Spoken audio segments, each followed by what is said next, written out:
Doctor صلاح الدین صاحب، بشرا be be نے جو پہلی سپیچ کی ہے اس احتجاج کے بعد وہ خاصی دلچسپ تھی. اس کے کچھ نکات میں آپ کے ساتھ شیئر کرتا ہوں. مثلا انہوں نے یہ کہا کہ جب تک خان صاحب ہمارے پاس نہیں آئیں گے ہم مارچ ختم نہیں کریں گے. اس سے ایک سوال یہ پیدا ہوتا ہے کہ یہ مارچ کیا خان اسپیسیفک ہے، خان سینٹرک ہے؟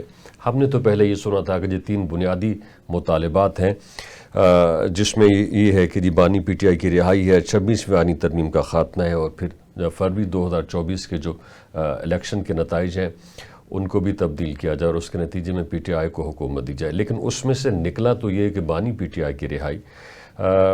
تو کیا ہے، کیا یہ جو سچ تھا یہ ان کے منہ سے باہر آ گیا؟ کیونکہ ظاہر ہے کہ اس طرح کے جو پولیٹیشنز ہیں وہ عوام کو دھوکہ دینے کی کوشش کرتے ہیں اور احتجاج کو اس طرح سے پیش کیا جاتا ہے کہ جیسے اس احتجاج کا جو مقصد ہے وہ عام آدمی کا وہی مقصد ہے. تو آپ کس طرح سے دیکھتے ہیں اس کو؟ جی ہاں، جو احتجاج کے دوران عوامی تقریریں ہوتی ہیں وہ تو ولولے اور جوش کو بڑھانے کے لیے ہوتی ہیں. اب دیکھیے جو تینوں مقاصد بظاہر پیش کیے گئے ہیں ان میں سے کوئی بھی فی الفور مکمل نہیں ہو سکتا. یعنی محض کسی کے کہہ دینے سے نہ تو آئینی ترمیم ہوئی نہ یہ واپس ہو سکتی ہے، اور بہرحال کسی کے نعرے لگانے سے کوئی بھی جیل کا قیدی صحیح ہے غلط ہے وہ باہر نہیں آ سکتا، اور نہ ہی انتخابی یہ عمل جو ہے اس کو یہ یکلخت آگے بڑھا تھا نہ یکلخت واپس آ سکتا ہے.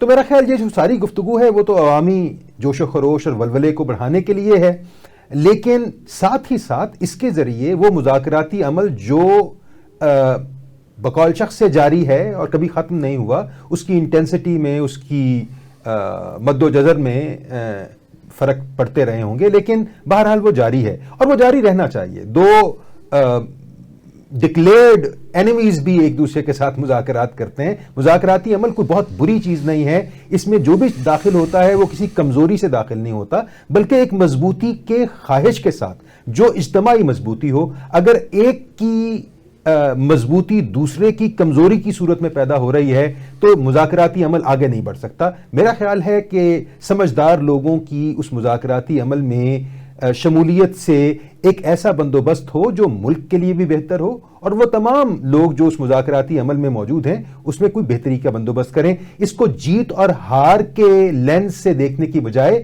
ناکامی اور کامیابی کے سفر کے طور پہ دیکھنا جائے. اگر یہ مذاکراتی عمل آگے بڑھ رہا ہو تو کامیابی کی توقع کرنی چاہیے. باقی سڑکوں کے اوپر جو بھی کسی بھی پولیٹیکل پارٹی کے لیڈر جو گفتگو کرتے ہیں، بہرحال حقیقت سے اس کا اتنا ہی تعلق ہوتا ہے جتنا یہ جو ہوتے ہیں نا پروڈکٹس جو ہوتے ہیں ان کو بیچنے والے جو نعرے اور جو سلوگنز کرتے ہیں ان کا اتنا ہی تعلق ہوتا ہے ان نعروں کا بھی. تو آپ درست کہہ رہے ہیں، میں بالکل آپ سے متفق ہوں.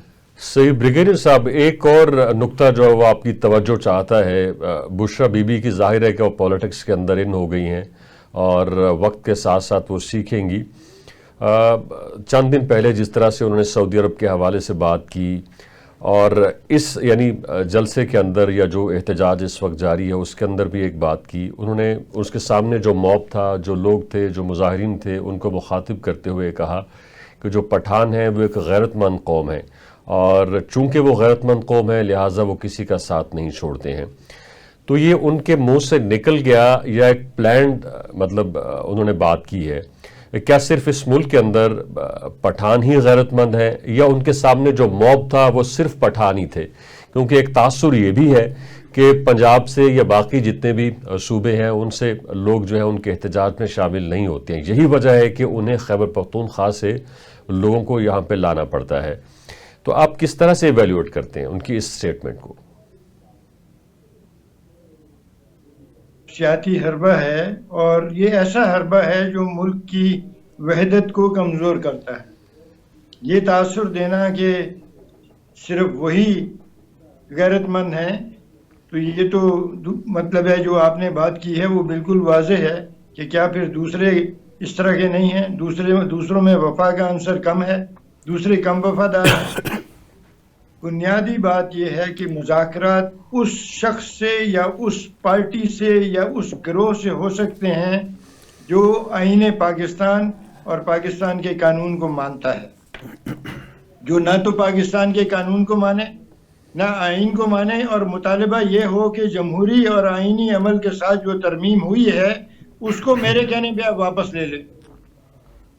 جبکہ اس ترمیم کے لیے جب پارلیمنٹس میں ڈسکشنز ہوئیں تو ان ڈسکشنز میں تحریک انصاف نے حصہ نہیں لیا، لیکن جب اس کے یعنی انتخابات کا وقت آیا، اس ترمیم کے حوالے سے ووٹنگ ہوئی تو اس وقت سپورٹ کیا، اس کو روکتا. اور بات یہ ہے کہ اس طرح کا جو رویہ ہے، جو اس پارٹی کا ماضی رہا ہے، جو اس کے ماضی کے اندر جو ان کا طرز عمل رہا ہے، وہ تو یہ ظاہر کرتا ہے کہ ان کو جمہوریت کی ابجد سے واقفیت نہیں ہے اور ان کو یہ جمہوریت کے مخالف ہیں. ایسی پارٹی کی تو رجسٹریشن کینسل ہونی چاہیے، چاہے جائے کہ ہم ان کے ساتھ مذاکرات کرتے پھریں. دیکھیے، تاریخ کا اصول ہے کہ کمپرومائز پرنسپلز پہ ہوتا ہے. بنیادی اصول یہ ہیں کہ ہمارا آئین مسلم ہے، ہمارے قانون کو ماننا ہوگا اور ہماری جمہوریت کے سسٹم کو ایکسیپٹ کرنا ہوگا. اور اگر کوئی ان چیزوں کو ایکسیپٹ نہیں کرتا، اس کے ساتھ مذاکرات غلط ہوں گے. ان مذاکرات کا کوئی اچھا نتیجہ برآمد نہیں ہوگا، برا نتیجہ برآمد ہوگا. جیسے کہ ہم نے طالبان سے مذاکرات کیے 2013 میں، آپ کو یاد ہے کہ ہیلی کاپٹر بھیجا گیا تھا. ان مذاکرات میں بڑے ڈائیلاگز بولے گئے تھے کہ ہمیں تو لگتا ہے کہ ہم دونوں طرف سے ایک ہی نقطہ نظر پیش کر رہے ہیں، اتنی ہم میں یگانگت ہے. کیا نتیجہ نکلا اس کا؟ آج آپ کن کے ساتھ برسر پیکار ہیں؟ صحیح. کیا وہ مان گئے پاکستان کے آئین کو یا قانون کو؟ وہ صرف بلیک میل کر رہے تھے اور آپ بلیک میل ہو گئے. بلیک میل ہونا ایک بہت بڑی قومی غلطی ہوتی ہے. یہ وہ گناہ ہے جس کو فطرت معاف نہیں کرتی. یہ مت کیجئے. بنیادی باتوں پر سمجھوتا نہیں ہو سکتا. ٹھیک ہے. ہاں، مذاکرات کرنے ہیں، وہ یہ باتیں مان لیں، ہمارے آئین کو مان لیں، ہمارے قانون کو مان لیں، ہماری جمہوریت کو مان لیں. اس کے بعد مذاکرات ان سے ہو سکتے ہیں. ٹھیک ہے، آپ کا موقف آ گیا بریگیڈیئر صاحب. جن کو الیکشن کمیشن کا فیصلہ منظور نہیں، جن کو ہماری عدالتوں کا فیصلہ منظور نہیں، جن کو ہمارے جمہوریت کا فیصلہ، ہماری پارلیمنٹ اور ہماری سینٹ کا فیصلہ منظور نہیں، ان سے کون مذاکرات کرے گا؟ اور جو آتے ہیں جلوس لے کر اور اس میں جنگجو لوگوں کو شامل کیا ہوتا ہے، ان کے پاس اسالٹ ویپنز ہیں، ملٹری اسالٹ ویپنز ہیں، جن کا کہ کوئی لائسنس نہیں ہوتا. ٹھیک ہے، آپ کا